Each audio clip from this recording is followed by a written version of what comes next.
Je suis dans la joie, une joie immense. Je suis dans l'allégresse, car mon Dieu m'a libéré. Bonjour à vous tous. Ce dimanche, l'Évangile nous raconte la rencontre de Thomas avec Jésus. Ah oui, il m'est bien sympathique ce Thomas, parce qu'il me ressemble tellement. Les disciples sont confinés parce qu'ils ont peur des Juifs, après ce qui s'est passé pour Jésus, leur ami. Nous aussi, nous avons peur du virus. C'est pourquoi nous devons rester chez nous. Mais les disciples disent à Thomas qu'ils ont vu Jésus. Mais lui sait aussi bien que nous que les fausses nouvelles existent et se propagent.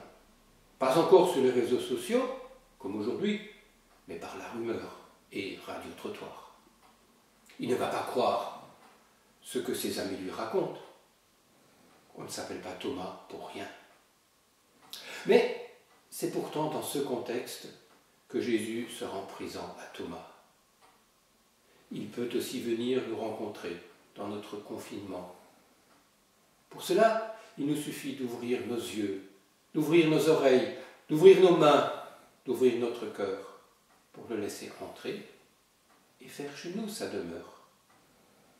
Alors, nous pourrons dire comme Thomas, « Mon Seigneur et mon Dieu ». Oui, Jésus est bien présent chaque jour dans ma vie.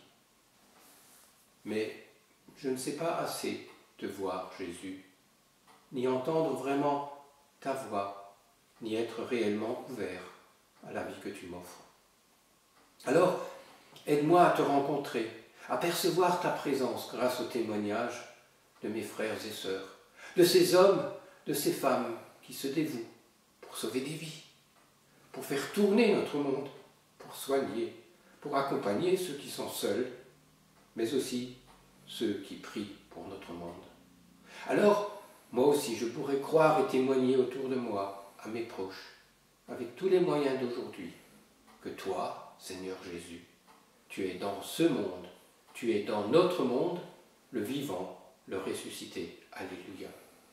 Bon dimanche à chacun, à chacune d'entre vous. Ce dimanche, nous aurions dû vivre la fête de la profession de foi, mais ce n'est plus possible. Thomas, avec les autres disciples, aurait dû vivre la fête de la Pâque. Pendant une semaine, il aurait été avec Jésus. Mais non. Au contraire, il a perdu celui qu'il suivait avec confiance. Et maintenant, il a peur. Il a perdu ses repères. Des femmes lui ont déjà appris que Jésus était ressuscité. D'autres disciples ont déjà vu Jésus. Mais lui, Thomas, non. Il est encore sous le choc. Il a besoin de toucher. Il a besoin d'un événement qui lui redonne l'espoir, qui le remette en chemin. Et nous, aujourd'hui, avec le confinement, nous sommes un peu comme Thomas. Nous avons perdu nos repères. Alors on peut peut-être se poser la question suivante. Qu'est-ce qu'il faudrait pour me remettre en chemin? Ou qu'est-ce qu'il faudrait pour me mettre en chemin avec Jésus? De quel signe j'ai besoin